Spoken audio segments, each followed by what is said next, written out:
नमस्कार मंडळी, welcome to Girija's kitchen and welcome to Konkan. तर कोकणच्या रेसिपीज होत आहेत, तर आमचं कोकणातलं घर तर तुम्हाला सगळ्यांना दाखवलंच पाहिजे.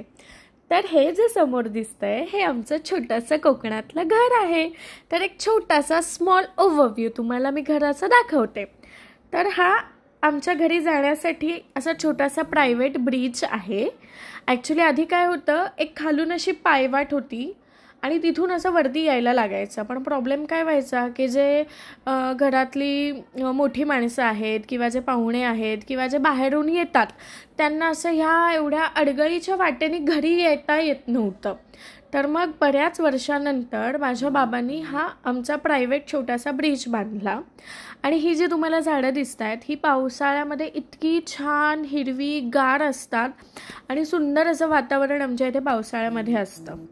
ओके, तर हे बघा, ही जी वाट आहे ना ही आत्ता निदान बरी दिसते, पण आधी फार अडगळीची होती. हा आमचा छोटासा औदुंबर आणि त्याच्या बाजूला आहे आमची तुळस.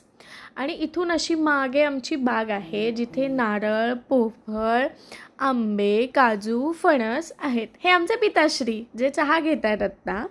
आणि हे आमचं छोटंसं असं कोकणातलं घर आहे. हा हॉल, हे देवघर. देवघराच्या बाजूला आमच्या 2 खोल्या आहेत आणि खोल्यांच्या बाहेर असं सुंदर असं अंगण आहे आमचं. आणि अंगणाच्या बरोबर बाहेर ज्या या पायऱ्या दिसत आहेत तिथून वरती आमच्या बागेमध्ये जायचा रस्ता आहे. हे आमचं छोटंसं किचन. तर किचन छोटंसं नाही आहे, असं खूप मोकळं ढाकळं आहे, छान सुंदर, अजिबात अडचण होत नाही. तर गप्पा गोष्टी झाल्या असतील तर आजची रेसिपी बघूया. तर आजची ही छोटीशी इटुकली पिटुकली मेथी ही ॲक्च्युली आहे ना बऱ्यापैकी कोकणातच मिळते. का तर ती समुद्राच्या रेतीमध्ये उगवली जाते.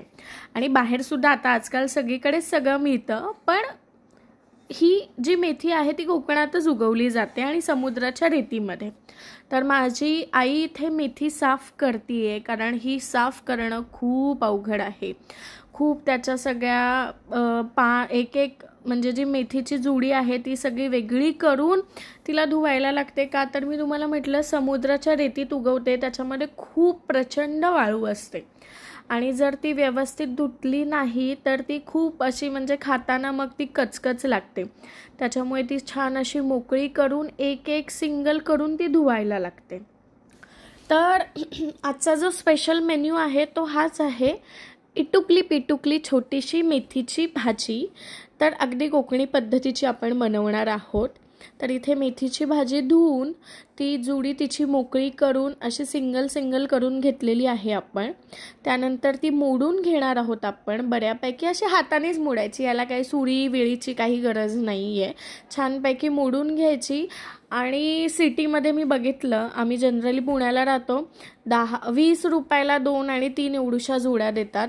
आम्हाला ह्या इथे 10 रुपयाला 24 गड्ड्या मिळाल्या, म्हणजे विचार करा. ही एनिवेज, तर इथे कांदा चिरून घेतलेला आहे. तर आपण मेथीच्या भाजीला फोडणी देऊया. मोहरी घातलेली आहे, कांदा बारीक चिरून घेतलेला आहे, त्याच्यानंतर हिरवी मिरची आपण घातलेली आहे, त्याचबरोबर भरपूर लसूण घेतलेला आहे. छानपैकी परतून घेणार आहोत आपण ह्या ठिकाणी. गोल्डन ब्राऊन झाल्यानंतर कांदा परतून घ्यायचा आहे. कांदासुद्धा छान गोल्डन ब्राऊन होईस्तोवर परतून घ्यायचा आहे. छानपैकी कांदा परतला गेला की आपण त्याच्यामध्ये मेथीची भाजी घालणार आहोत. तर तोवर तुम्ही मला सांगा, तुम्हाला मी ज्या रेसिपीज पाठवते आहे, ज्या व्हिडिओज मी अपलोड करते आहे, तर तुम्हाला खरंच आवडत आहेत का आणि तुम्हाला कुठल्या डिशेस आवडत आहेत त्या मला तुम्ही सांगा. तर इथे आपण मेथीची भाजी जी आहे निवडलेली ती आता आपण कढईमध्ये घातलेली आहे. छानपैकी वाफवून घ्यायचे, व्यवस्थित परतून घेतलेली आहे बघा आपण.